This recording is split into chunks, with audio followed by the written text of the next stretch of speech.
Good afternoon. I'd like to welcome you to the Center for the Study of World Religions for our first faculty book discussion of this academic year. My name is Frank Clooney. I'm the director of the Center for the Study of World Religions and very happy to be your host tonight. Particularly if you're here for the first time, a special welcome. We have these events throughout the year. We've been doing them 4 or 5 years now. And it's one of the most interesting opportunities we have on campus because it really gets us into the secret lives of the faculty. We teach our classes, we go to meetings, we run around, we're doing different things, but so much of the time we're hidden in our office or at our desk somewhere, doing the research, doing the writing.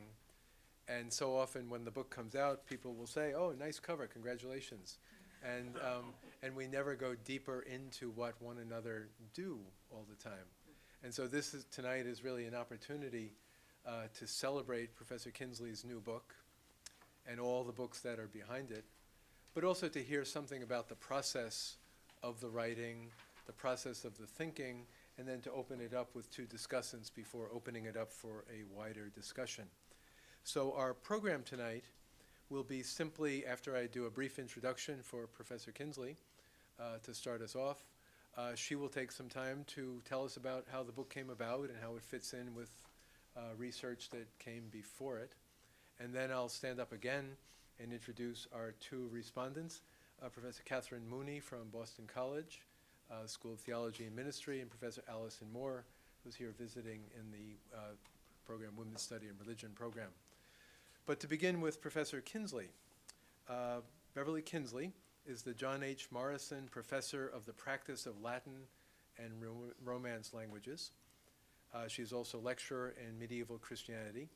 She has been teaching here at the Divinity School since 1986 and was appointed Director of Language Studies in 1993. Her courses on Christian Latin and medieval Christianity emphasize the careful examination of primary sources and the role of text in medieval culture. She's also the past president of the International Medieval Sermons Studies Society. As I read at her website, she channels her passion for medieval sermons into her teaching and publications on preaching. Her work focuses on the place of preaching and sermons in the history of medieval religion and on the evidence for women's preaching in monastic, lay, and dissident communities. A concern about violence against women motivates her continuing research on battering in historical narratives. Professor Kienzle is an extremely prolific writer and translator, and I'll just mention a few of her publications before we turn to the book tonight. And this is simply a selection. 2001, Cistercians Heresy in the Crusade in Occitania, 1145 to 1229, Preaching in the Lord's Vineyard. 2007, Hildegard of Bingen, Opera Minora in the Corpus Christianorum series. Hildegard of Bingen and her Gospel Homilies, Speaking New Mysteries in 2009. A Companion to Catherine of Siena in 2011. Hildegard of Bingen Homilies on the Gospels, 2011. A Handbook on Hildegard of Bingen and from Brill in 2014. And of course, the book that we are using as a catalyst of a larger discussion tonight, The Solution to the 38 Questions of Hildegard of Bingen. If you don't mind, I'll pass a copy around while we talk, and then people can take a look at it and memorize some of the answers to the questions, perhaps. So let us begin by welcoming Professor Kienzle in here to talk about her book. Thank you. So this is my secret life? That's right. We want to know all about it. I started thinking about the question was, how did you start on this? And as I talked to myself about it, I kept going back decades, and I thought, that's never going to work. So I better start, I think, in the 80s, when I first heard about Hildegard. Unlike those of you who are students now, I did not have the benefit of knowing about Hildegard when I was a student. As a matter of fact, we were discouraged from writing about women. So I wanted to write about a French author, Christine de Pizan, and that was quashed. And so I went on to write about something that had some interest for me, but by the time I got through, I was really tired of it. And around 1980, I was looking for a new direction, and I was particularly looking for spiritual literature. The emphasis then in literary criticism was to take apart text in interesting ways, but not to care whether they meant anything. And I found myself as a sort of fish out of water then, when, particularly when the text really did mean something.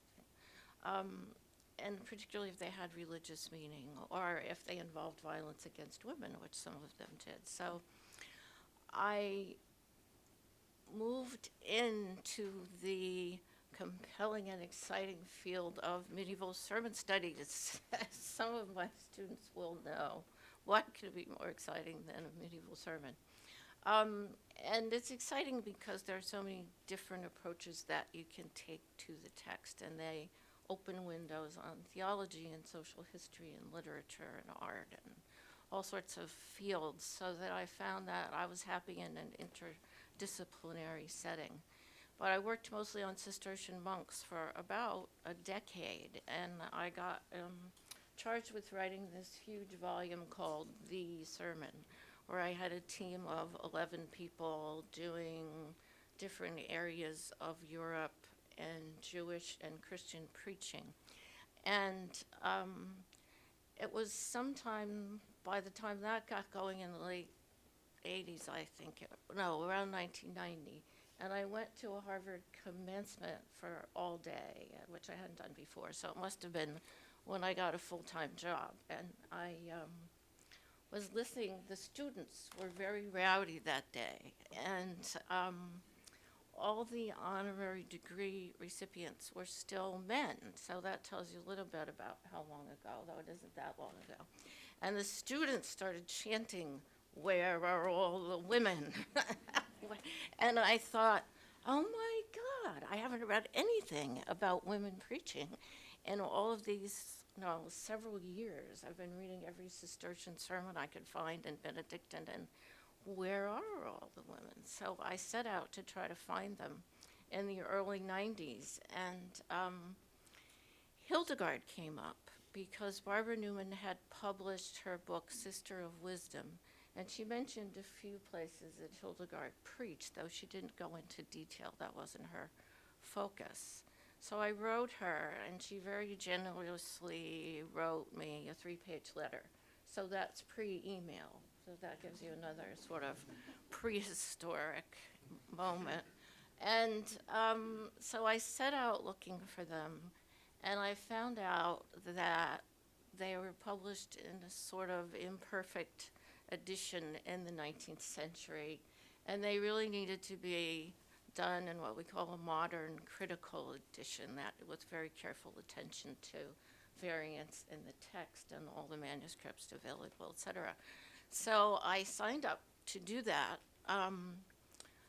not really knowing what I was going to get into. The manuscript itself is fairly easy to read. Some of you have been in my classes, have read it, and once you get used to the abbreviations, it's fine. It's part of the big, the Reason Codex, our huge codex that contains all of Hildegard's inspired works and was written by the nuns at her monastery. But the trouble was that the Latin seemed kind of easy, and the manuscript was easy to read.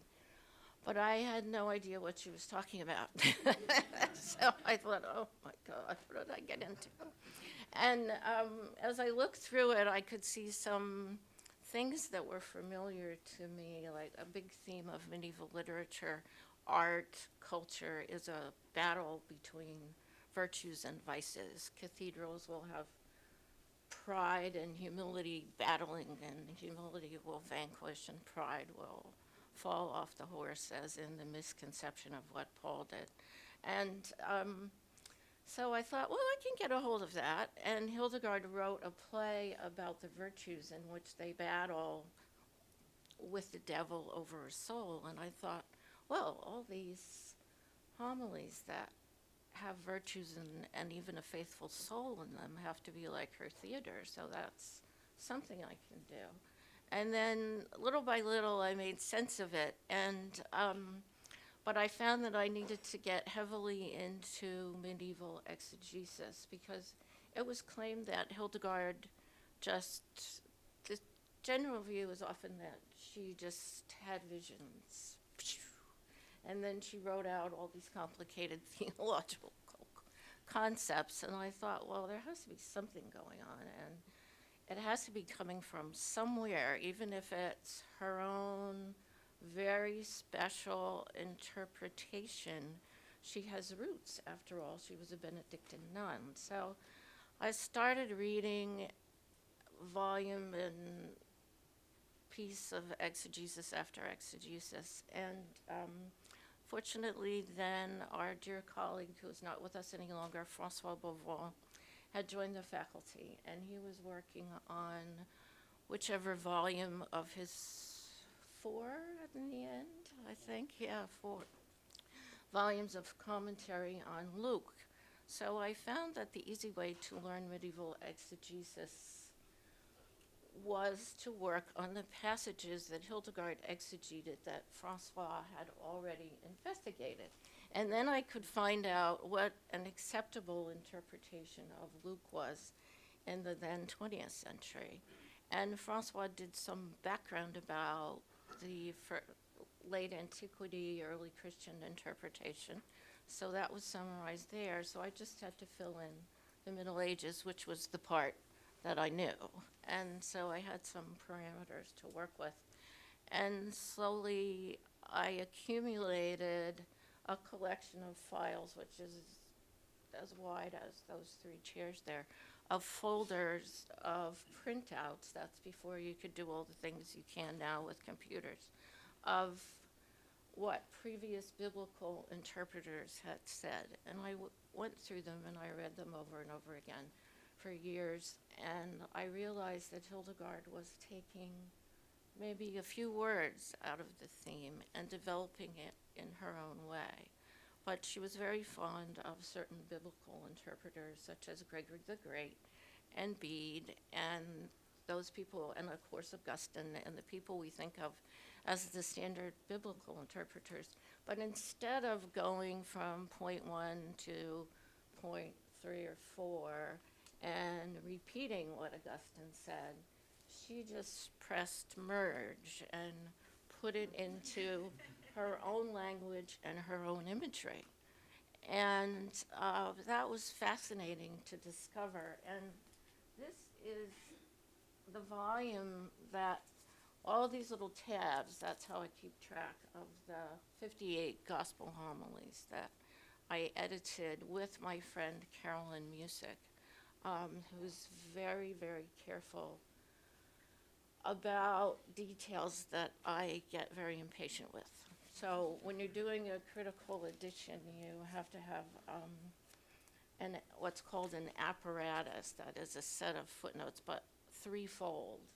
One for biblical sources, which is usually the easiest, and one for variants in the text, and that is, and whether something looks like an A but might be something else, or if it's written above the line instead of on the line or in the margin, and all those things. Some of you are nodding your heads because you know.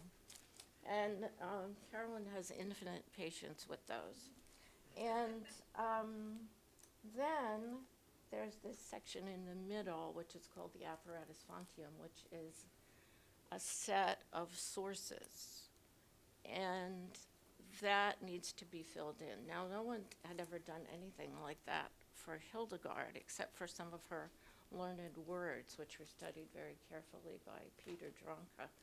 But as far as scripture and what would be part of her daily life as a nun, really listening to things, no one had, because she would listen to, in the night office, she would listen to patristic homilies. So she absorbed all of that.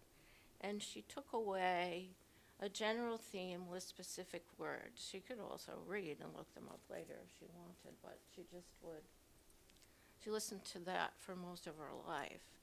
but trying to attach that to a footnote is quite difficult, and I struggled a lot with it.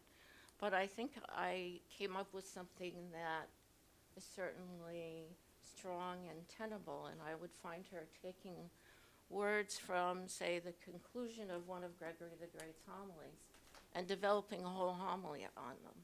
So it was as if she said, well, he should have said more there, and so I'm going to continue. And that's typical of what she would do with them. So this little piece on every page took me quite a few years and one whole research leave just to read all that Latin and figure out what to do with it. So after I did that, I thought, well, there's no way I'm going to do all this work and have somebody else look at my footnotes and get credit for what I found. So I wrote this. Hildegard of Bingen and her Gospel homilies, which is an interpretation of the Gospel homilies and a setting of them in the context of Hildegard's life and her intellectual and religious culture. So this is the only book so far. It was the first, and it's still the only, on Hildegard's homilies. A 15th century abbot named Johannes Trithemius, who was very learned and did several works about all of the ecclesiastics and ecclesiastical writers and religious writers or mystics in his area. And he gave some attention to Hildegard, and he talked about her major visionary works and said, well, she wrote this and that and that. And then there are also these gospel homilies, which are truly obscure and intelligible only to the learned and devout. So that's how I felt about them when I first looked at them, without the learned and devout. But eventually, I had to become more learned in order to figure them out. Whether I became more devout or not, I don't know. But I did this, and then after I had said all those questions, I felt confident in finishing a translation.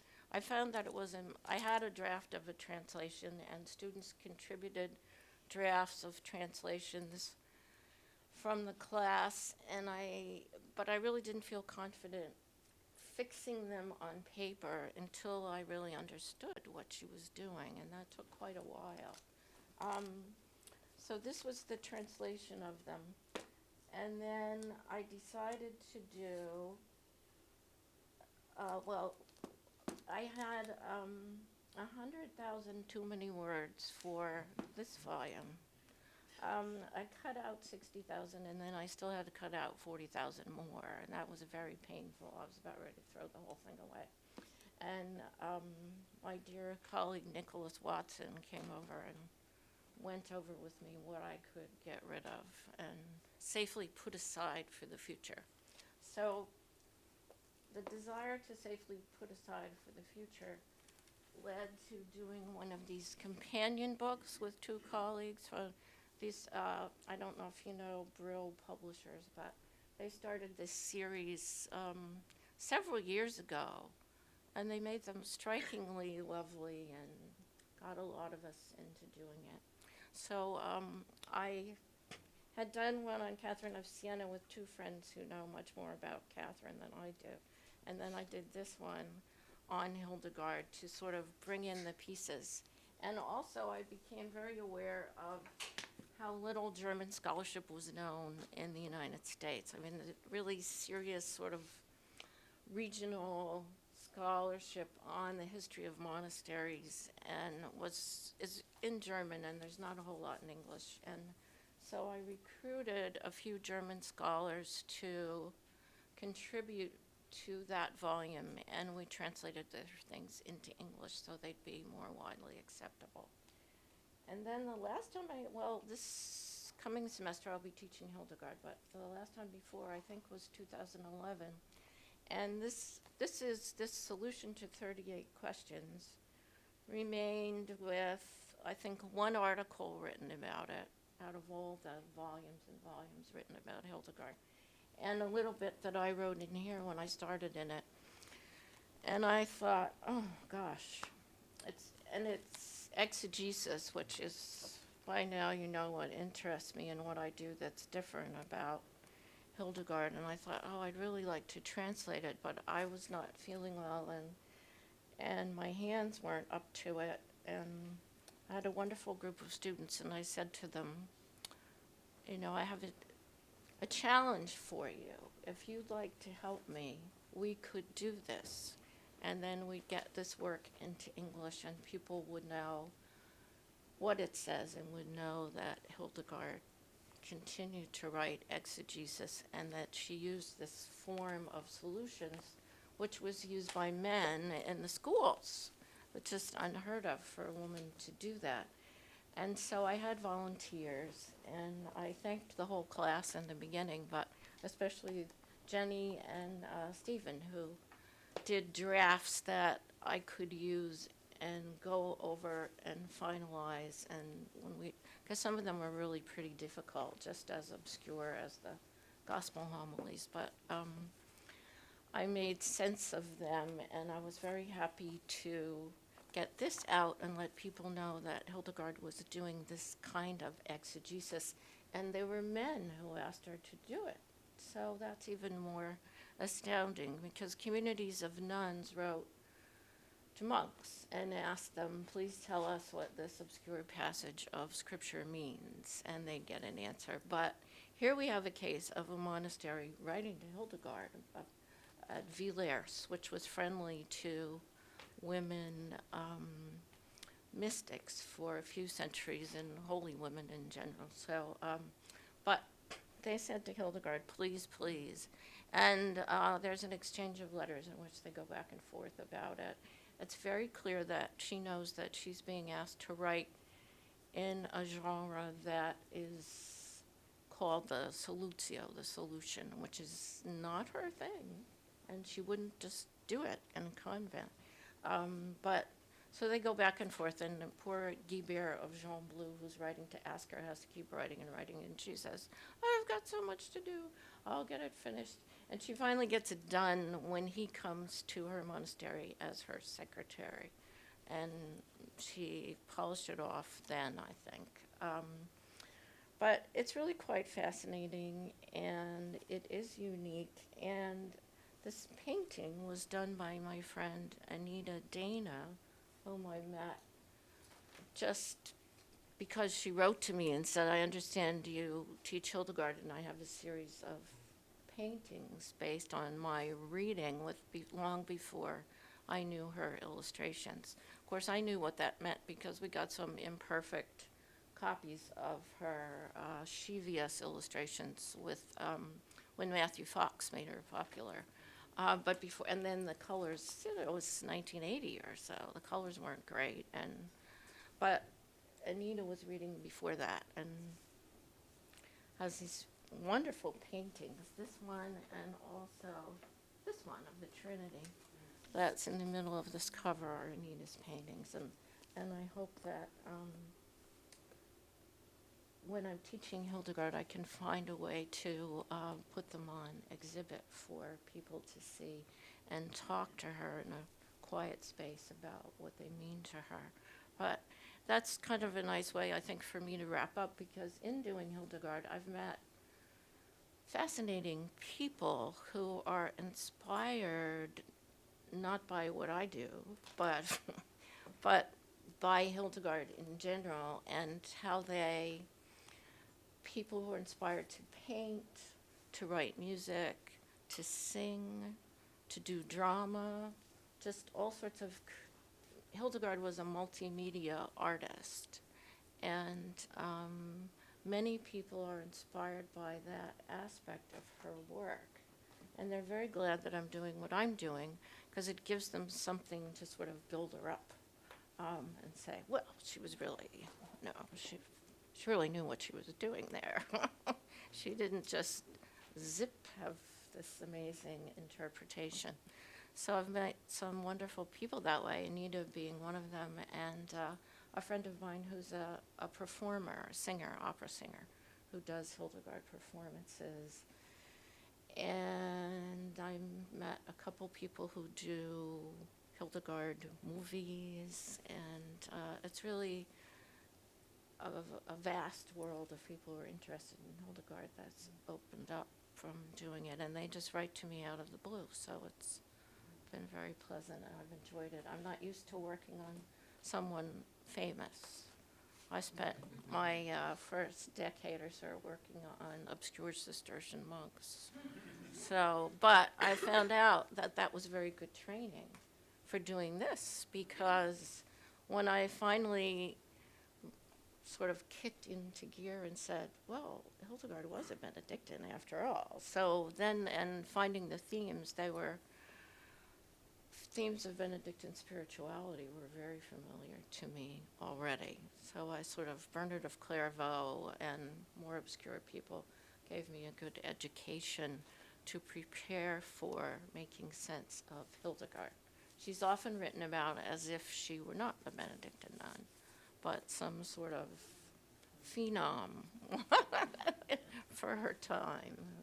Yeah, who could preach publicly and do all sorts of things that she couldn't. So, okay. How's that? I don't know. I'm telling you long. That's great.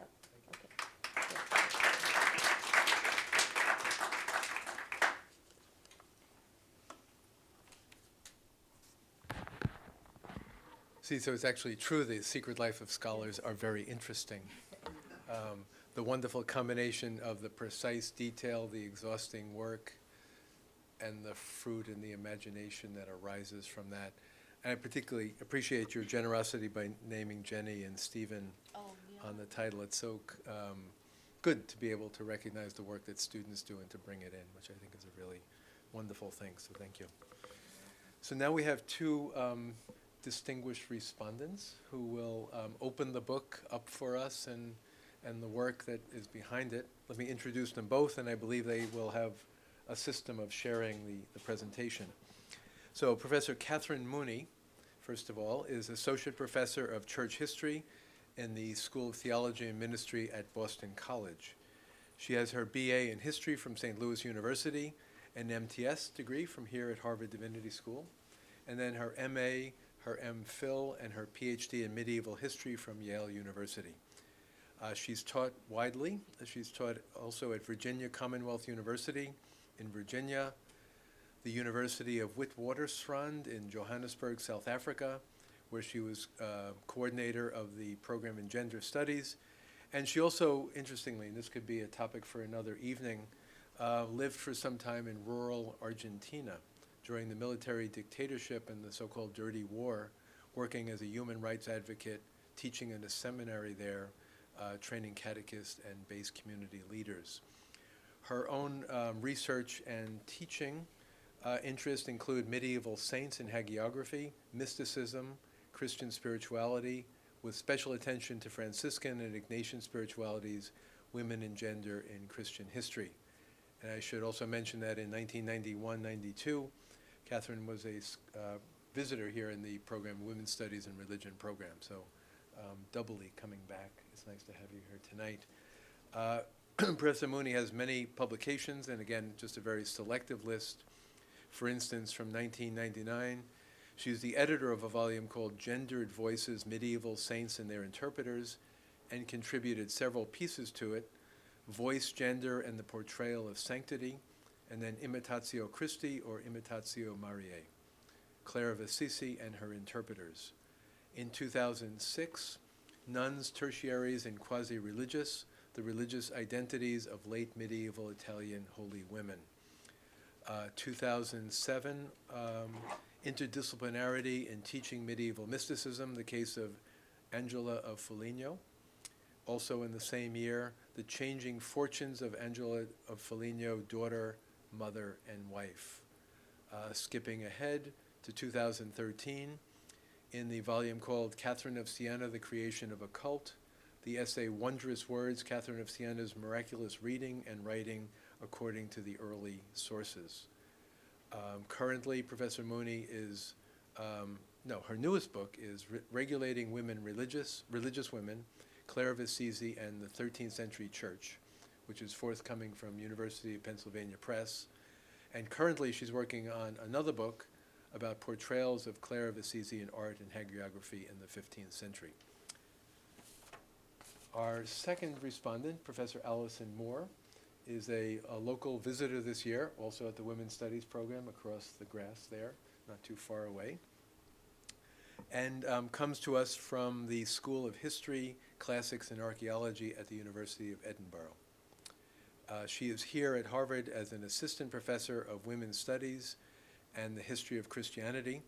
As a WSRP fellow, she's working on a project called Education and Confessionalization and Identity of Women's Religious Communities, 1370 to 1563, exploring the changing identities and intellectual engagement of communities of non-monastic religious women in the Low Countries, questioning established traditions that emphasize female passivity, illiteracy, and a lack of theological engagement, exploring the roles that women played in creating coherent confessional identity, and I believe just finished, or is finishing, teaching a course called Gender, Religion, Writing, and Identity in Later Medieval and Early Modern Europe. She too is very well published, and I'll just mention a couple of things here to finish this off. Having done her studies at University of Bristol under Carolyn Musick, she held a research position for the project Religious Orders and Religious Identity at Radboud University in Nijmegen, and also taught at the Franciscan Institute at St. Bonaventure University. She nicely says in an email that she sent to me, perhaps one of the most important things to point out in introducing me tonight is that much of what I do has been inspired by Beverly Kienzle's work on women and preaching. Her edited collection, Women, Preachers, and Prophets Through 2 Millennia of Christianity, was enormously influential, and I am thrilled to have the chance to discuss these subjects with her tonight. She has co-edited a volume called Representing Medieval Genders and Sexualities, and also has a forthcoming monograph, Preacher, Text, and Religious Identity, 1289 to 1560. So we have two wonderful discussants whose work is worthy of discussion in itself, and they have been kind enough tonight to help us talk about Beverly Kienzle's work. So thank you both. Thanks, Frank.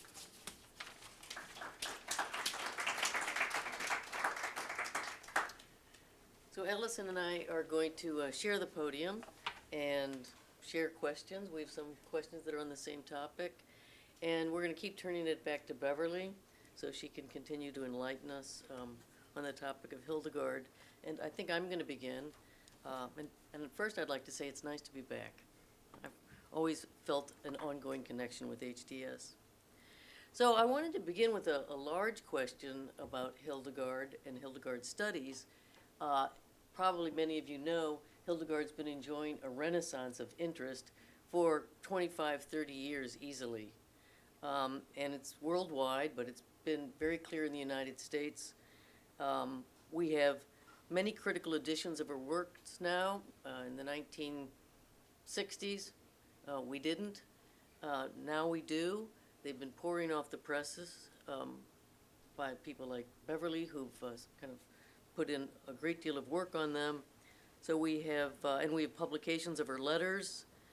We have critical editions of some of her visionary treatises, her musical text, the Symphonia. Then there is Beverly's co-edited critical edition with Carolyn Musick on Hildegard's Latin Gospel homilies that appeared in the Corpus Christianorum series. And on the basis of some of these editions, and increasingly on the critical editions, we also have translations into English and other languages. There's a translation now of all of her letters, for example. There are translations of the visionary treatises, and I think one is still on its way. We have Beverly's translation in 2011 of the Gospel homilies. And as Beverly mentioned, Hildegard was multi-talented. She not only wrote texts, and texts in various genres, whether it's the Solutiones or visionary texts or saints' lives. She has a commentary on the Rule of Benedict. She also was a musician. She's the first person whose name can be attached to Gregorian chant. Musicologists talk about her innovations in the area of music. Many people think she oversaw the depiction of her visions, which is interesting because while we have, for centuries before Hildegard, many people describing what they saw in vision, we have with Hildegard perhaps some idea of what she saw in vision. And on the basis of these, there have been lots of media performances. There are probably hundreds of CDs of Hildegard's music now. And there are performances of her play, The Play of Virtues, and there are a lot of movies on Hildegard too. In the past few years, one came out that got pretty positive evaluations by scholars. It's called Vision. But I also note that along with all these scholarly works, there are many popularizers of Hildegard. Beverly mentioned Matthew Fox, but there are many others, and just in preparation for tonight, I was looking on the web to find out ongoing retreats, and there are healing retreats you can go to where you are healed by listening to Hildegard's music. You eat recipes in meals. There are certain healing remedies of hers that can be applied. There's a website devoted to transformative living through contemplative and expressive arts that has an online retreat. You don't really have to go. And it promises, quote, fecundity in barren places, close quote, and also, quote, juicy gifts of viriditas, close quote. Viriditas is a term that, yes, greenness, a term that Hildegard loved, and it often evokes notions of life, growth, flourishing, and so forth. Now, some of these endeavors are very careful to base themselves as much as they can on the text and on scholarship, even though you don't expect popularizers to be scholars themselves. And some of them are pretty sloppy, too. There are movies about Hildegard that just fabricate all kinds of fabulous things about her life. And she has a life in which you don't really need to fabricate anything because her life in itself is fabulous. So, and Matthew Fox is one of the better known, I would say, semi-scholarly popularizers of Hildegard. He's done a great service, actually, in introducing Hildegard to many people. He was one of the first people to be writing about her to a wide audience in the United States. And I'd have to say it's not hard to sympathize with some of his dreams for the world. But that said, Fox too often launches his Hildegard from a foundation of truth and then builds her into his own contemporary image of an ideal, whether it's an ideal woman or an ideal holy person, an ideal theologian. And so his and some other depictions or presentations of Hildegard can both captivate and inspire on the one hand, but sometimes they seem to distort too much and turn Hildegard into a kind of new age, eco-creation-centered individual, the perfect peacemaker, the ecumenist, the seeker of social justice. It sounds like I'm skating into the snide, but somewhere on this wide spectrum, I want to know from Hildegard, and I think Alison has something to add to this also, how you adjudicate all of the works. Yes, you. How do you deal with all the outpouring of, because as scholars, we should be interested in making information accessible to a wider public. And so I think that this is a good thing, but when it veers too far into creative interpretations, then I wonder about it, and I think Alison has something to say on another aspect of this. Related to it, one of the many popular incarnations of Hildegard is that along with a wonderful cook and spiritual healer and all the rest of it, Hildegard is often portrayed as a feminist, particularly in relation to Hildegard's preaching. At the very beginning of my interest in medieval studies, I was told women don't preach. And it really did take me a very, very long time, and largely through Beverly's work, to find out that, yes, they did. They just did this in other ways. But I've noticed that with this sort of feminist Hildegard, one of the things that often gets overlooked is the sort of various rhetorical strategies and criticisms that were leveled at Hildegard, or the words of Hildegard, both by contemporaries, but then quite often by later scholars who are sort of trying to evaluate exactly what is the precise value of her works or her gift. And I know at the very, very beginning of Beverly's collection on women preachers and prophets, she mentions her wonderful, wonderful grandmother, Virginia Carey Hudson Cleveland, who was a preacher, and shows how many of these issues still affected a female preacher. Many of the same criticisms did affect a female preacher in the 20th century. So tied in with this popularization, we're almost throwing so many questions at you, but how do you make sure that the relevance of Hildegard's message can come across and that this can be built on? And also, do you get emails from everybody? I get some strange ones, yeah. But most of them no. But I think, well, if I go back to, I think I can use just to, I think I could talk the whole time to answer both of you. So if I can pick a piece, Maybe I since think, you're sitting, maybe I yeah. could pull this forward so you can see each other better. Okay. that would be good, yeah, thank have to you. straighten Okay, that's good, yeah, okay. Can you hear me? Yeah, yes, okay. I think there's a fellow who made a film for the Hildegard Societies. I don't know how often they meet. I think they meet annually in Germany. There's a International Hildegard Society. I don't belong to it because most of the people are more interested, how can we put it, not in the historical Hildegard, shall we say, but in Hildegard, the mystical, spiritual figure. And I'm not being critical of that, but I just wouldn't be, let's say I wouldn't cross the Atlantic to do that. I could find plenty of it here. So I was contacted by a fellow, Michael Conti, and he was putting together a film.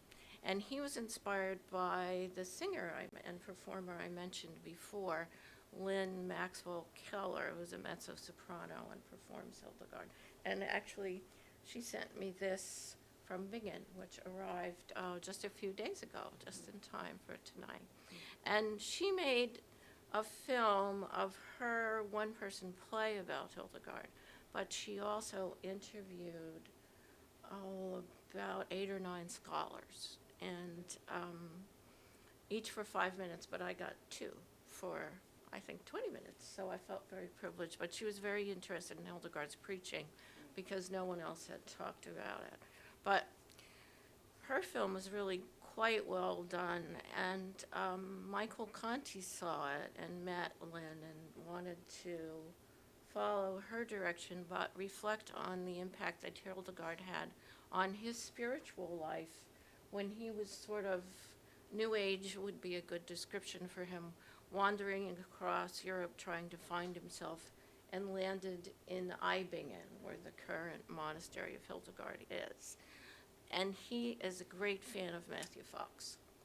So Matthew Fox and I and a few other people are interviewed in his movie, and he will be coming in April to show it and discuss it.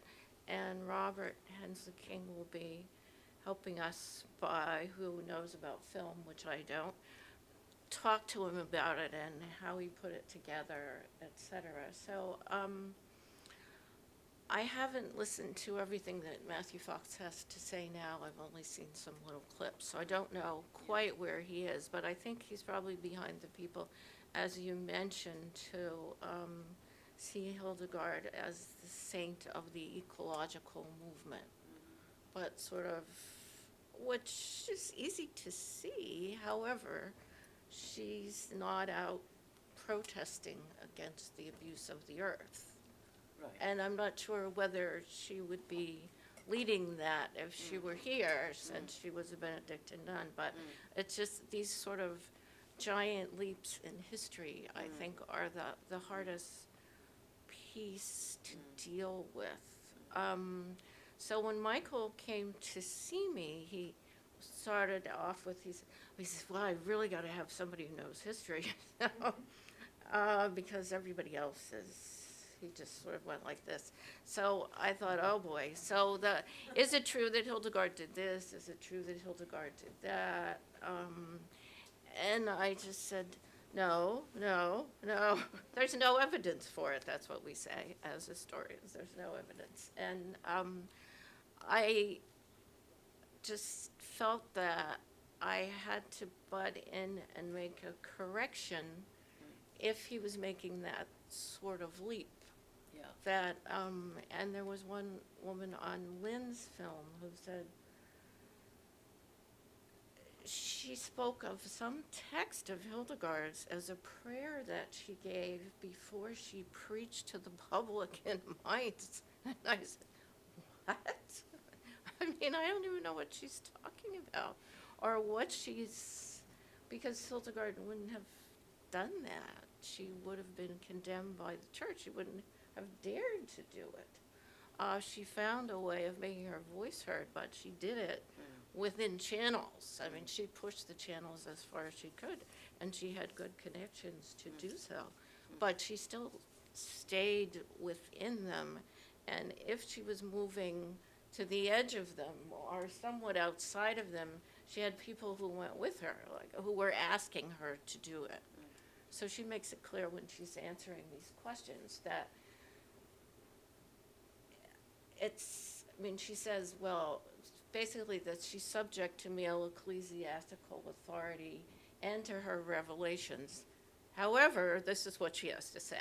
So there's at least a formula that she states to be sure that she's within bounds. And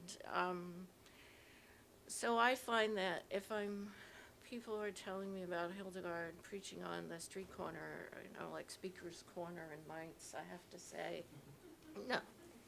But I try to be very sensitive. If someone is inspired by that to speak out in a difficult situation, and Hildegard is the inspiration, I'm not going to say, well, she never did that. I just say, oh, that's wonderful. But it's sort of an acquired skill to deal with those perceptions of her. But I have been amazed over the years. I did a program for my parish sometime, I don't remember, 90s, I think. Was it 90? Yeah, sometime in the 90s.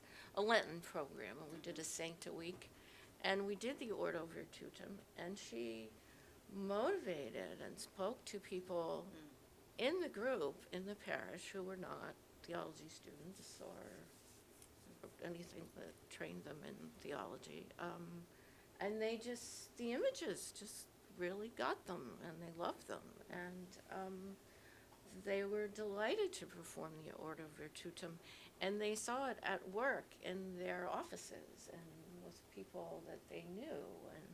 And that was a lesson for me, because I was in the phase where I thought, this woman is so obscure, I'll never figure her out. And the people in my parish said, wow, thank you for bringing us Hildegard. And I thought, okay, all right. So it's been a learning experience for me, and a nice one. But I won't let them say things that are really Invented. Too invented. Okay. Yeah. Well, we also wanted to ask you a little bit about Hildegard as preacher.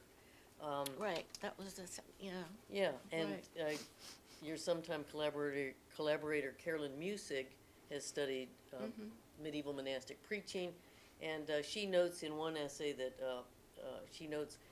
Alain Delille's very influential definition of preaching in his manual on the art of preaching, a treatise he wrote in the same century that Hildegard lived. He defined preaching this way. He said it was public instruction in morals and faith based on reason and authority.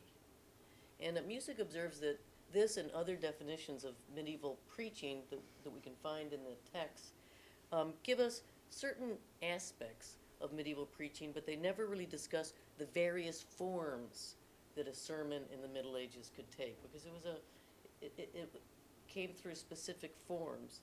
And Beverly Kienzle, of course, is one of the foremost scholars of the medieval sermon today. In her 1,000-page magisterial edited volume on the sermon, she has a very lengthy essay on 12th century monastic sermons. And you've also discussed Hildegard's preaching in the books we're looking at today.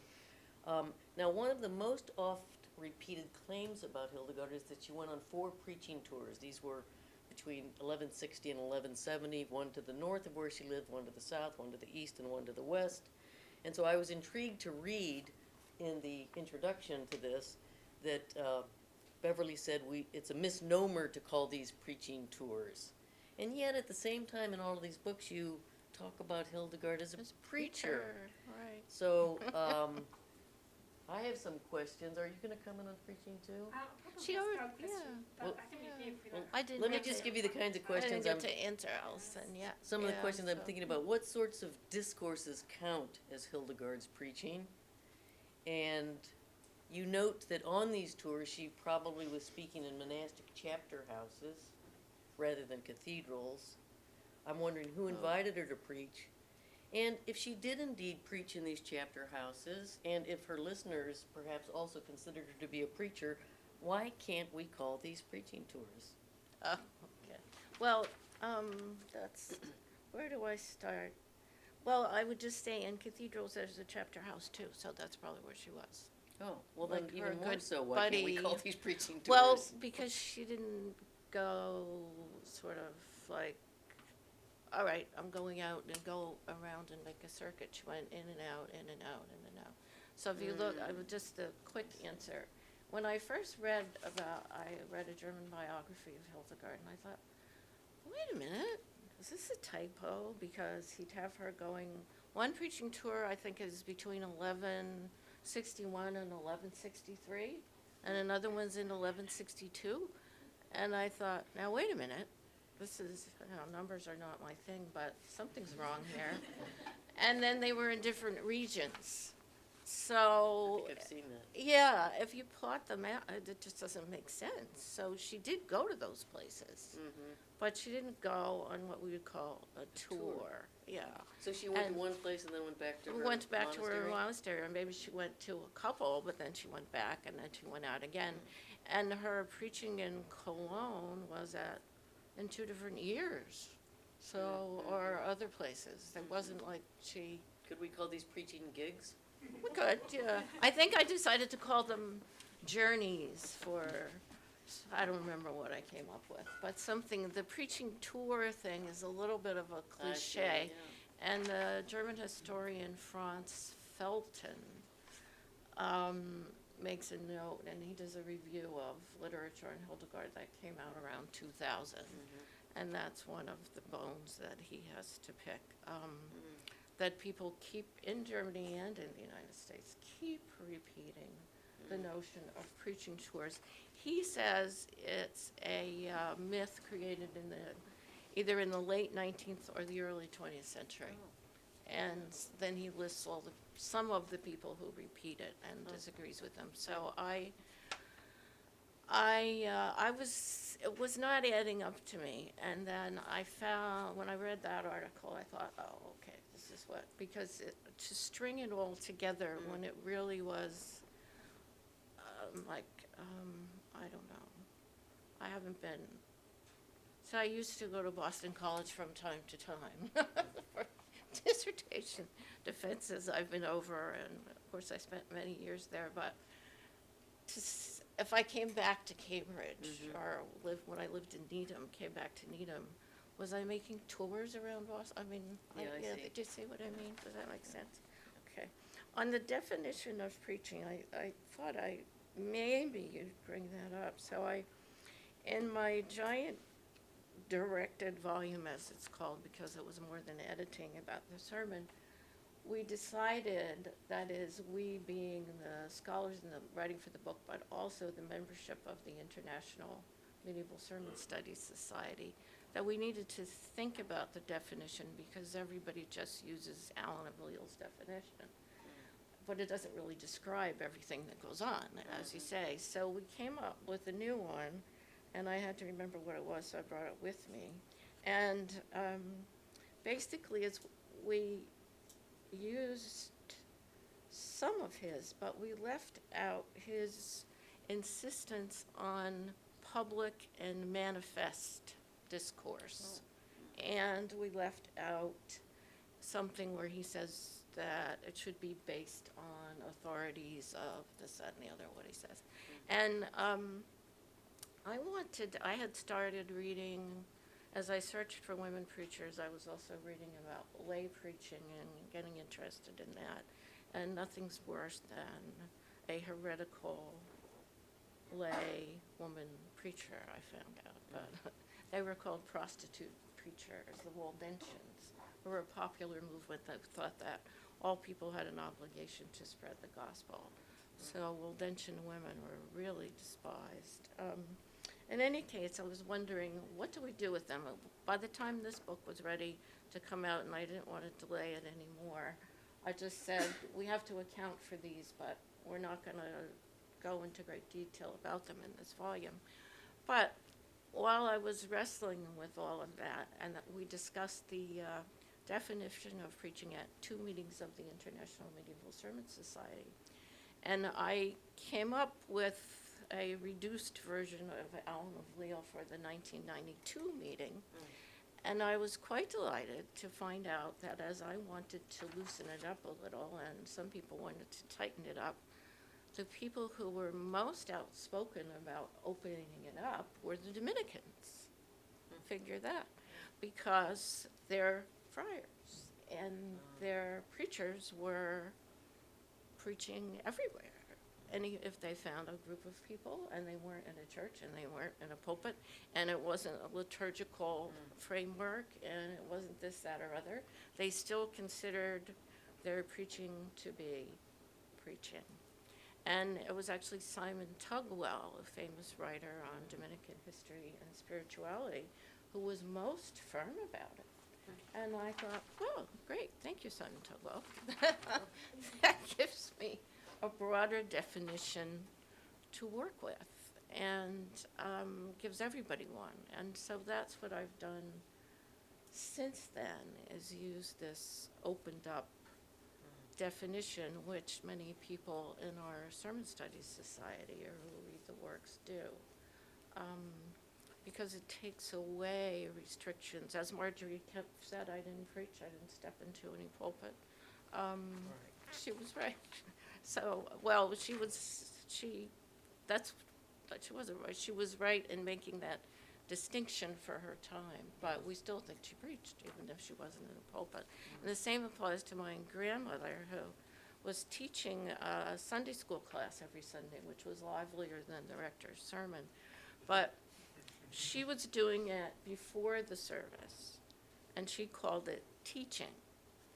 But she was invited to preach, and it was put in terms of preaching, not my words, but everybody else's words, at the Goodwill Chapel and the Salvation Army Chapel in Louisville, Kentucky. They're both non-denominational and filled with different sorts of people. So she describes one day where she had, I think there was a Mormon leader who was across the street who came over, a few Jews who came over who used the chapel on Mondays, and she was asked to preach to them because the person who organized the preaching knew that she would do a good job of it and not make them feel uncomfortable, which I thought was wonderful. And then there were members of the House of David, the people who wore long hair and beards, and I was wondering, what are they doing in Louisville? And then I found out, well, they're from the Midwest. That's where they started. And the Campbellites and all sorts of folks were in this Goodwill Chapel. But she was the preacher, and they asked her to do Good Friday, Ash Wednesday, and a weekly service in Lent. and also special occasions. So it's quite clear, and her rector supported her. He was delighted that she was going to do it, but he was not going to have her give a sermon in the pulpit in his church. So, but she said, one of my favorite comments is, she said, my mother wanted a boy, so he would be, so that she could have a preacher in the house, or a clergyman in the house. But instead she got a girl who grew up preaching. So I think that's delightful. But that's the way she was thinking of herself when she wrote that, and that's the way she was talked about in the Goodwill Chapel and the Salvation Army Chapel, but not when she was so-called teaching downstairs in her Episcopal church. So, right. Is that? Absolutely fascinating, and the directed volume, the sermon, has been so influential in both teaching sermon studies and sort of in opening up the field so that other people can do very, very serious work on sermon studies. One of the other things that Hildegard often gets a lot of attention for is her visions. Of course, the idea of what is a vision and how can this be used as a kind of mechanism for conveying authority, and exactly what is happening. These are sort of huge questions that we can discuss for ages. And there has been a lot of work done on Hildegard's visions. But one thing that's very, very commonly overlooked, and I think to my knowledge, only Beverly really has picked up on, is that 3 of her visions are really giving an exegetical authority. So I was wondering, really, if you could say a little bit more about sort of the precise authority these visions gave her, because of course it's not really just a vision as a singular source of authority on one occasion, but it's a vision that allows her to, gives her a gift that she can draw upon again and again, and it really does make her into almost an authority figure, and to be approached for some of these texts. Thank you, sure. I carry these around with me all the time. The passages where she talks about receiving the visions, and as Alison said, it was never noticed that, well, for one of them, I think it was, was noticed, Bernie McGinn said, he has an article that was important to me about Hildegard as visionary exegete. So he ties those together, but he doesn't, because that's not his thing, do a sort of step-by-step philological figuring out of it all. But I certainly felt like I was supported when I saw that article, and he was kind enough to send it to me before it was published, and I cite it all the time. But he made the link between the authority to, the vision giving the authority to exegete. As far as a close study of the words of the visions, that's something that didn't get a whole lot of attention. And I think that, well, in general, you could say that really the only, well, the works of Hildegard that get the most attention are her first visionary work. And we gave out a handout, which I forgot to mention at first, but I think you have it if you're not familiar with her works and the dating, and they're there, and the major events of her life. So, but her first work, Schivius, was translated a long time ago, and it's sometimes the only work that people will consult when they're writing about Hildegard. And her other 2 big visionary works have not been translated completely into English. They're in German, and there's a series coming out in Spanish, but I don't think, I think they even have the Book of Divine Works, which is the most difficult, in Spanish now. A graduate student from Barcelona who came a couple of years ago showed me those, and they're very nice. But she came wanting to consult me because she said, I realize I only use Shivias. And there's so much else, and I want to learn about the gospel homilies because I want to use those. And she's writing a dissertation on cosmology, Hildegard's cosmology.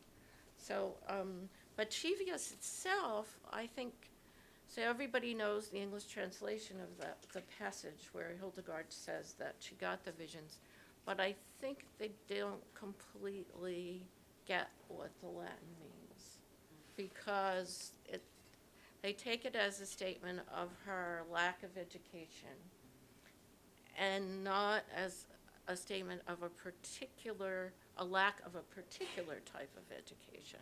And I think that's what she's saying, because this is what, let's see, it goes like this. Suddenly and this is my translation, suddenly I knew the meaning of the exposition, and she uses the words intellectum expositiones. Those are very common words in scriptural interpretation and writing about the spiritual sense of scripture. So she knew really the spiritual meaning of the way things are set forth, is what she's saying, for the Psalter, the Gospel, and other Catholic books from the volumes of the Old as well as the New Testaments. So I see that as a sort of crystallization of what she had been studying and the spiritual meaning of it, which is what was important to her and to most 12th century biblical interpreters and most medieval. There's a bit of a departure towards the historical literal sense after Hildegard and some before, but I think that's what she means. And then she says, I did not possess the interpretation of the words in the text or the division of syllables or a knowledge of the cases and tenses. And people look at that as saying that she didn't know grammar, but listen to what she says, the interpretation of the words in the text, the division of syllables, or a knowledge of the cases and tenses. And I can't remember how I don't have the other translation written down here, but that sort of knowledge is what would be taught in the schools, that means to men, as the foundational, what we call literal sense. What does the text actually mean? How do we decline or parse, or what's the other thing to do, conjugate all these words that appear in Latin in the text? That's what she wasn't educated in. That syntactical analysis is what she's talking about.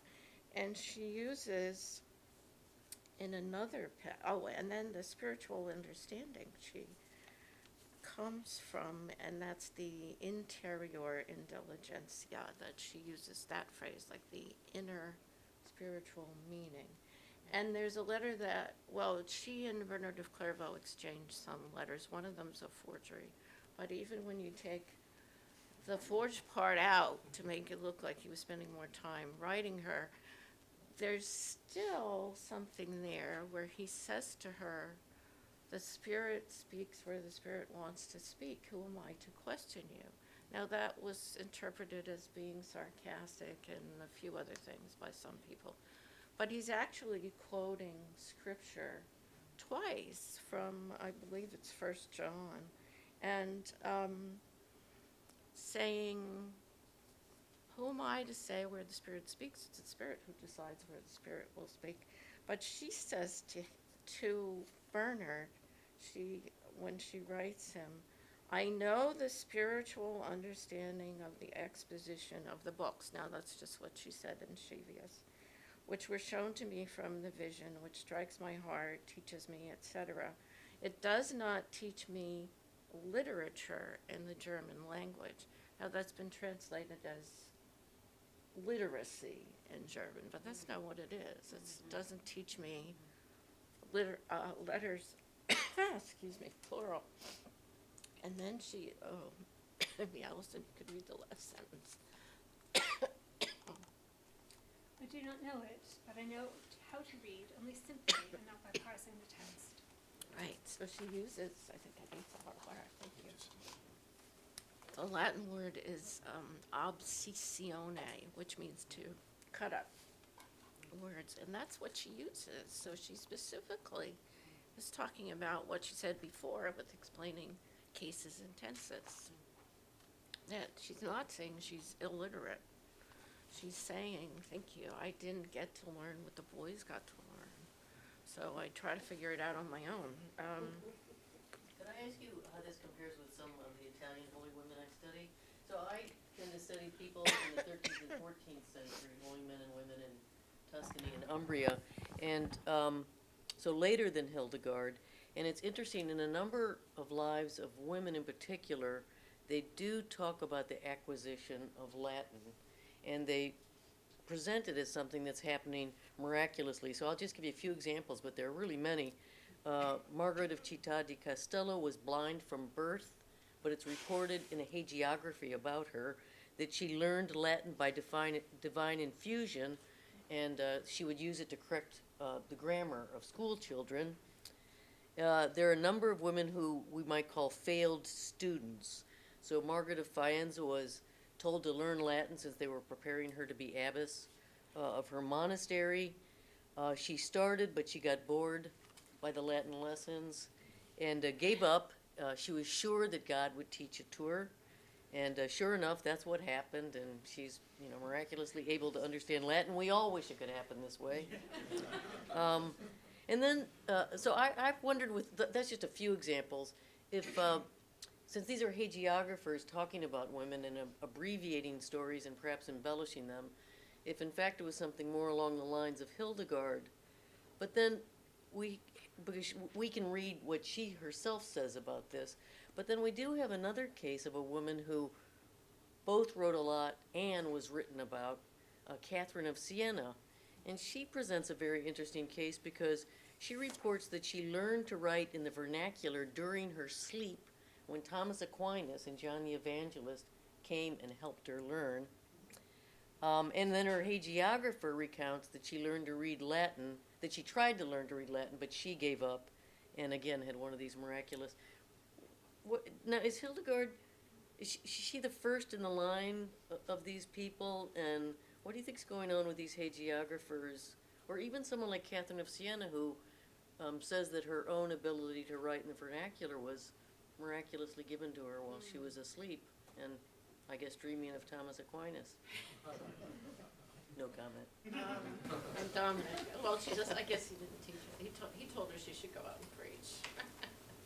I think I wanted just to step back. I think probably it becomes less popular to be a learned women, particularly after the Beguines are denounced, and Alison knows all about that for talking about books on the street corners and things like that. So, but I think I wrestled with, how does Hildegard learn what she learns? We know that she had a mentor, but she was very bright, and she was given a mentor to teach her. And they probably discussed books. I think they did. And there's one of the scenes that I like very much in the film Vision is when her secretary Volmar comes in and says, "Hey, I got this new book." And so they read it together and they discuss it. And as I was trying to figure this out, there was a day-long symposium that Jeffrey Hamburger organized in, 2000-something or other. And it was all about, was focused on music, but I got invited to introduce some comment and stuff, so I was sure to go, and I might not have gone, but it turned out to be very important for me because the people who were there, some of them were talking about glossed manuscripts of the Psalter and of hymn sequences, and how these glosses were teaching devices.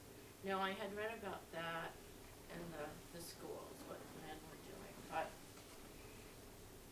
what I learned from them is that the first teaching, which we know the first teaching was the Psalter in the monastery, and because everybody had to sing the whole thing once, go through the whole thing once a week, and had to sing it properly.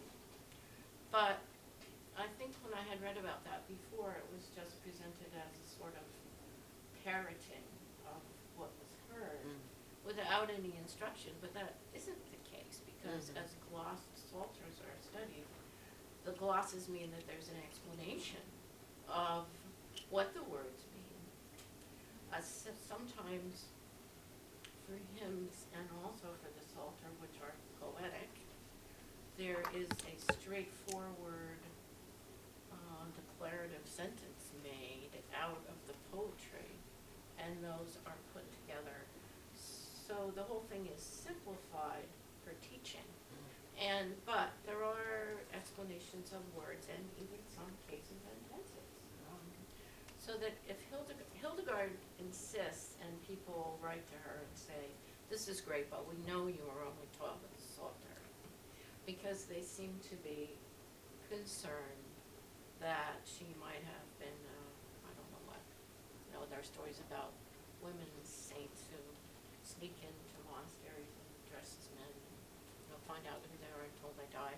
So they didn't want her to be one of those. So they insist, we know you only learned with the Psalter, but learning the Psalter is a lot more complicated than previously presumed when you read about manuscripts and look at manuscripts of glossed psalters and glossed hymns and sequences, because they are teaching devices.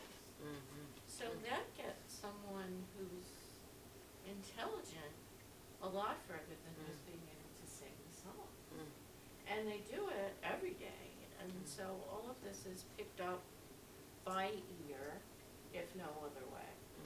But Hildegard then had the opportunity to take that and study with her mentor and do reading on her own. And it occurs to me there's something else, but my grandmother wrote essays when she was 10 and 11 that were, my mother published after she died and became a bestseller, and Odie Jigs and Juleps. And my grandmother paraphrased the Psalms, but she particularly paraphrased the Benedicite, which is mostly the 100th Psalm, where, oh ye birds and bees or flowers and trees or whatever.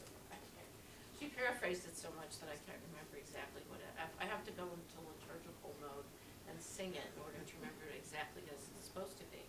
But that was natural to her because the Episcopal Church at that time was doing morning prayer, and that's what she did.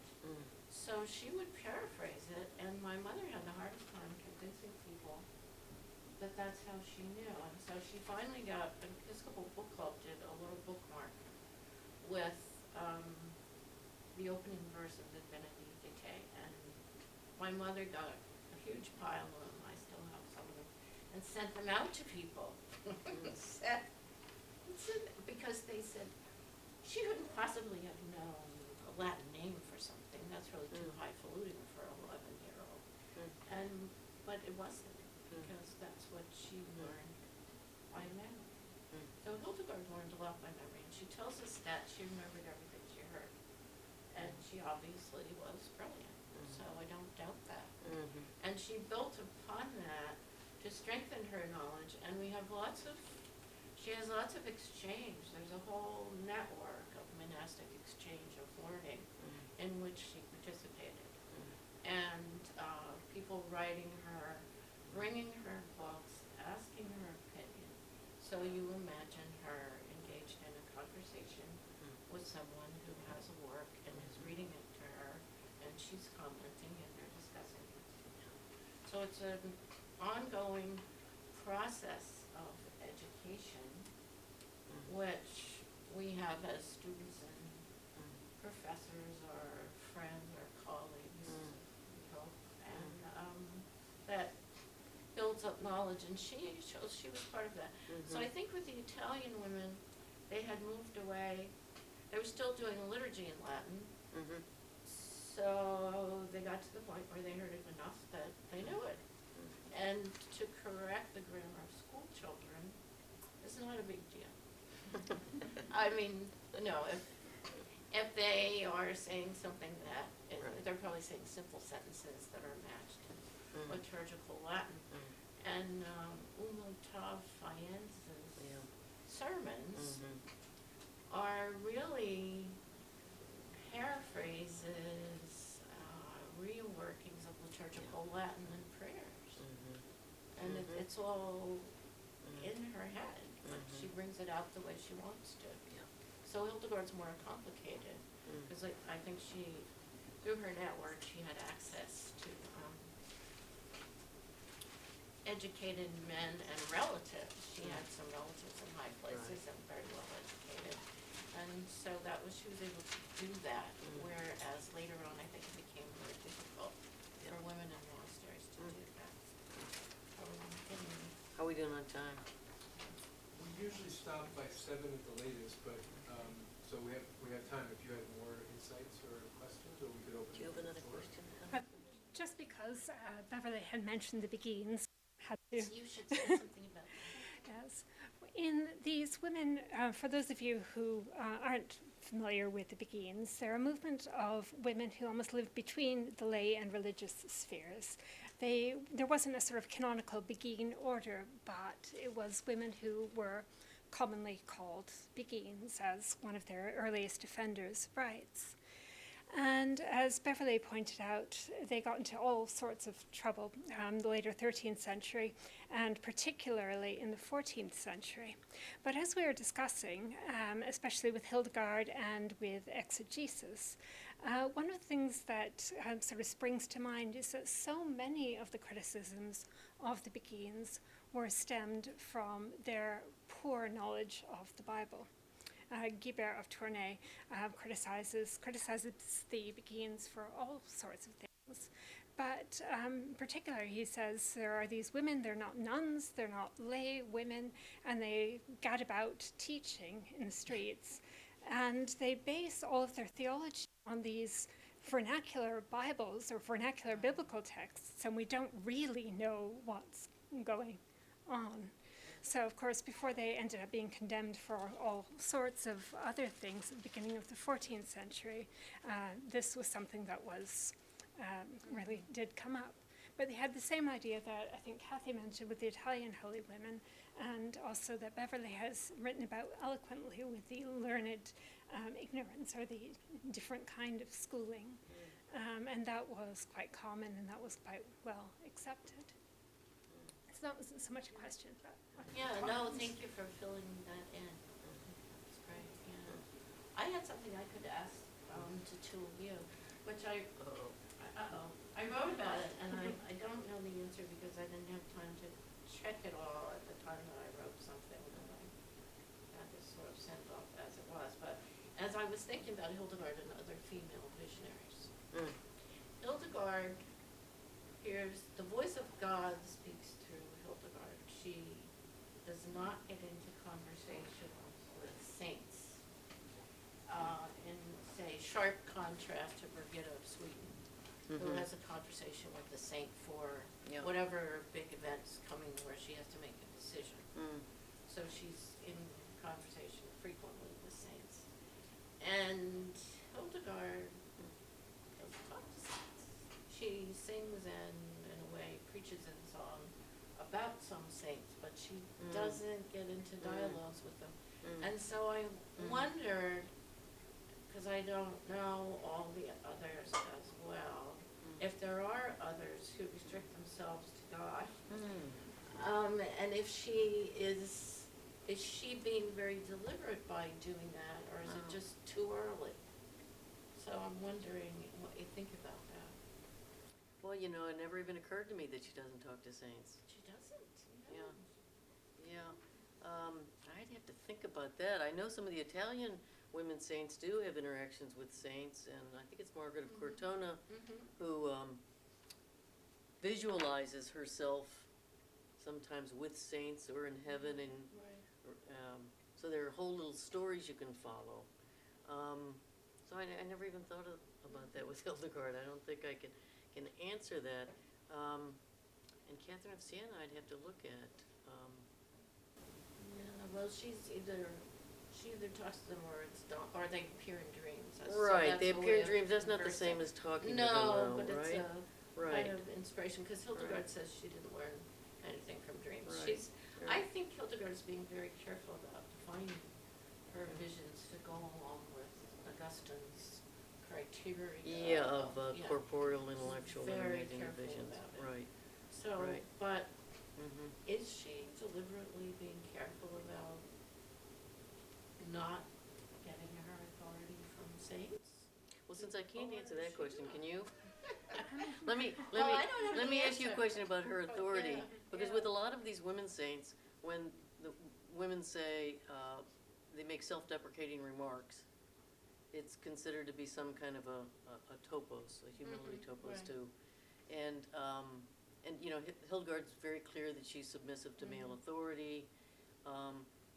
Do you think and with someone like Teresa of Avila, most people I think now think that she might have genuinely meant some of these things, but some of it was also strategic as her works were in the hands of people looking.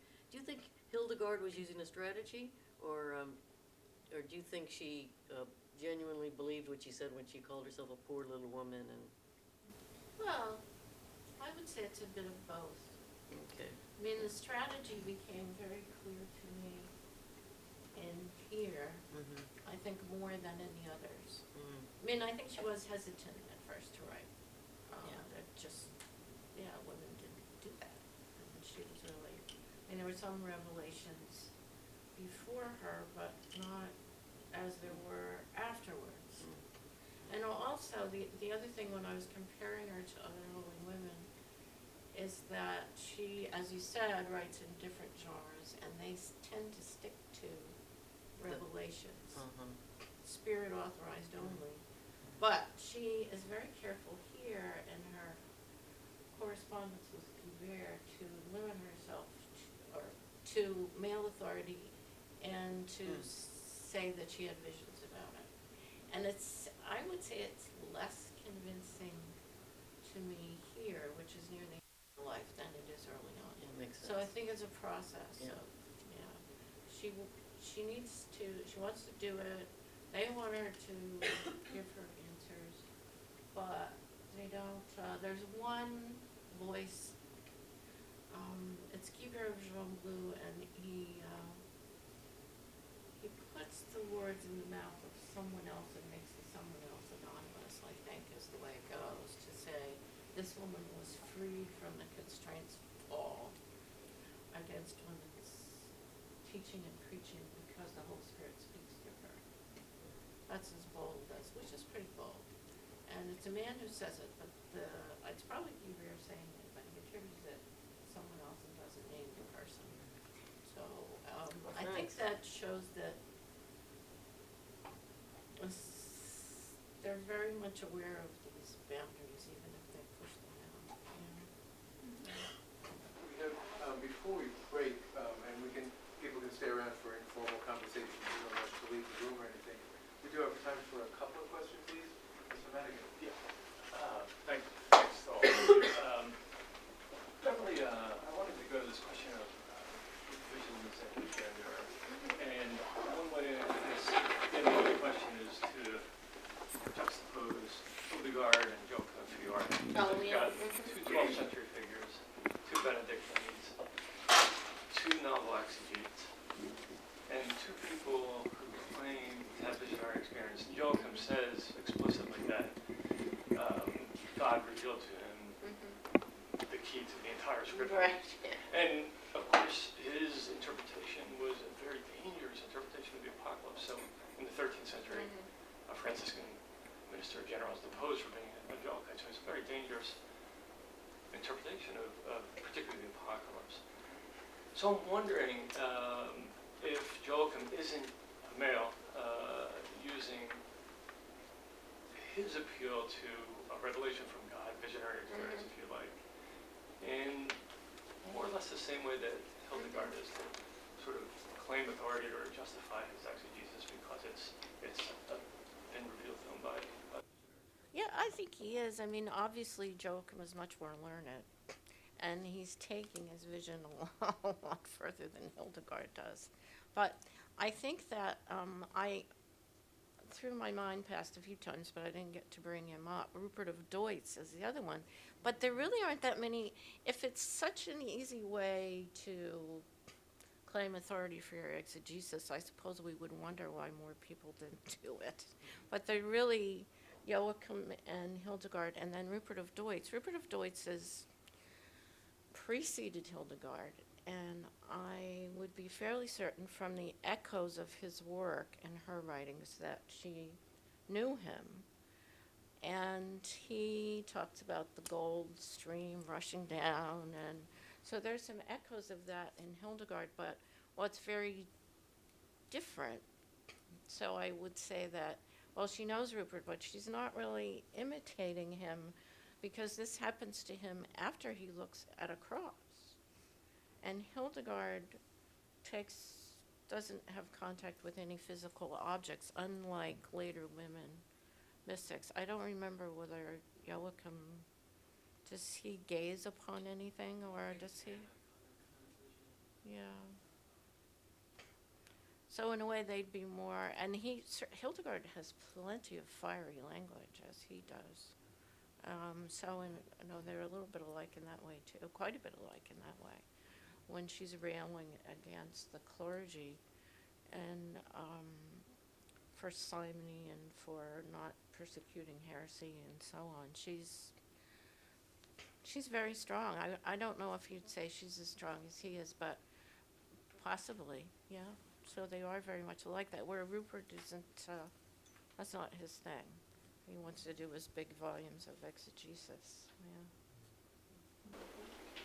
Another question, yes, please. I thought it was really interesting when you mentioned that Hildegard is used by later male exegetes. And so I'm wondering who's using her and how far can we chart her influence? Or do we know, do they cite her or no? I mean, that would be pretty, well, or have you written about that? I haven't, but Michael Imbach is the expert on the reception of Hildegard. And so he is the first person I wanted to get translated into English in this volume.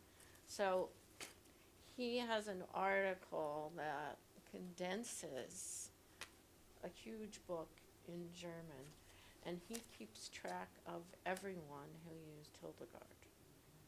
So what I was referring to was a community of monks who requested her interpretation of these 38 questions on Scripture, which is unheard of for a community of, at that time, community of men to write to a woman and accept her interpretation as the authoritative one.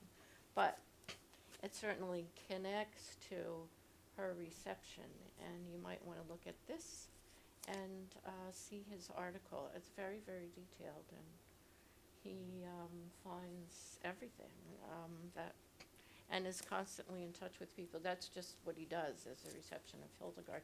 We actually have a manuscript at Houghton Library that he did not know about when he first published his big volume, and he later found out from Jeffrey Hamburg that it had arrived, where we have not a text of Hildegard herself, but Hildegard's, one of her virulent attack of the clergy and prophecy about the end of the world, that is in a letter she writes to the clergy of Cologne that's echoed by Gabeno of Eberbach in his Pentachronon, his view of, and I wonder if that's influenced by Joachim, but I don't know. It was view of all the ages coming in, yeah. But he's got 5, so I don't know. But in any case, that we have that in our library, and he didn't know about it, but he knows just about everything else. And now he goes back. Just to pick up on that, I found it very curious when looking at the article that Beverly had mentioned, how influential Hildegard was among men, because she is not mentioned very often in the archives relating to female communities, beguines, penitents, tertiaries. There's one 15th century woman who refers to the models of the Blessed Mactilde and the Blessed Hildegard, but it's just one of these kind of curiosities. better to have 3 questions than 2, so we have 1 third question, and then there'll be an informal stay around if you can. Last question. Oh, great. Professor Kienzle, one of the things that I noticed in the introduction to the solutions that you wrote that we haven't mentioned this evening, but I think is an important part of this conversation, is Hildegard's preference for moral or topological yes. exegesis. And Right. considering that we're trying to think about, how this woman pulled off this sort of miraculous corpus and all of this exegesis, which along with preaching is the other thing that we're taught first that women were not allowed to Didn't do, do right. in the Middle Ages. I wonder if you would just say something about that as a part of what's going on here, because it's not true that she restricts herself to moral exegesis. That's clear even just opening the first few pages of the solutions, but that strikes me as an important feature. It is, thank you. Yeah, we haven't gotten, there's so much to talk about that we haven't gotten through all 38 or even, but that's one of them where it's actually one of the question solutions. I think the question is, why do you think Jesus taught with parables? And she answers in something that's a bit Augustinian, that is Augustinian, about using similitudes and to teach the simple, etc. And so her storytelling is really quite something, and most of it is tropological moral. And I think that there are 2 things. One, that she was never, only once in her lifetime was she ever called an abbess, even though everybody calls her an abbess now. She was a prioress or a magistra, the woman superior of her community. She, much to her regret, was always subordinate to the abbot of Goldenberg, so she wasn't technically an abbess, but she was in charge of her community, and she tried to get as much independence as she could. But in any case, that gave her a responsibility as the teacher of the woman under her charge. So if in the Rule of Benedict, which I assume some of you have read, and if not, it's very simple and easy to read and very practical and for everyday life.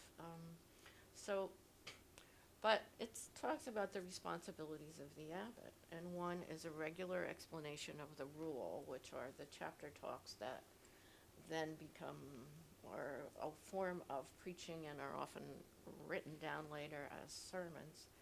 And the other is just to watch. The abbot's responsible for the soul of his monks at the judgment, it says. So Hildegard felt that responsibility for her nuns. And so she strongly teaches them moral lessons because of that. As far as using that particular sense of Scripture, I would say she's a daughter of Gregory the Great. He is used more than anyone else among patristic authors, and that's where I find the closest parallels. I mean, of course, she echoes Augustine, and she echoes Augustine when she's explaining the first chapter of the Gospel of John, but she puts it in simpler words. But Gregory is the one who leaves an impact on her as on other 12th century exegetes, and his importance of the moral sense, as in the Moralia on Job. She knows that his 40 gospel homilies are primarily giving a moral interpretation of Scripture. So she does various types. She does typological allegories about salvation history, and she does some anagogical, though she doesn't use the word for thinking about looking at heaven, but she primarily does the moral, and she does it in more than one way. She uses the vices and virtues to animate little dramas where the biblical characters are virtues and vices, and they debate and talk to each other, and like Jesus, Mary, and Joseph are, humility, charity, and they give birth to obedience. Or I think that's the way it goes, and they place obedience in the manger of some other monastic virtue. I don't have them all straight now, but she's constantly using the monastic virtues that way and making little dramas. The parable of the prodigal son, she retells 2 ways, both with a moral interpretation. So she does it through the virtues and vices, and she also does it by just counseling obedience to her nuns. She uses Adam. She doesn't blame Eve very much, at least in these texts, but she takes the voice of Adam as the fallen sinner and laments what has happened to him and to his children. And then she teaches a lesson about obedience. So she's using allegory all the time, but she's stressing obedience, and I can just imagine her as the superior of her women's community, looking out at them, and whoever was bad last was really getting the stare from her. Thank you. So we have to conclude the formal session at this point. I'd like to conclude with 2 points. One is, as I said, this is a year-long series of discussions of new faculty work. We have 4 events in the spring. You can see the dates at our website. Jocelyn Cesari, Mark Jordan, Kevin Madigan, also, and myself on February 2nd, my book on the Song of Songs and Hindu mystical poetry. So it's an interesting series, and I would conclude then by saying, tonight we see this, that as I said, the secret life of scholars and that close textual work with 2 wonderful respondents, it opens up into questions. And had we the energy at the end of the semester, we could go on for 2 more hours and talk about all the things that arise from this work. I think it's a wonderful example tonight. I'd just like to express my thanks to Catherine and Alison for a wonderful discussion, and especially to Beverly for showing us how it goes. Thank you.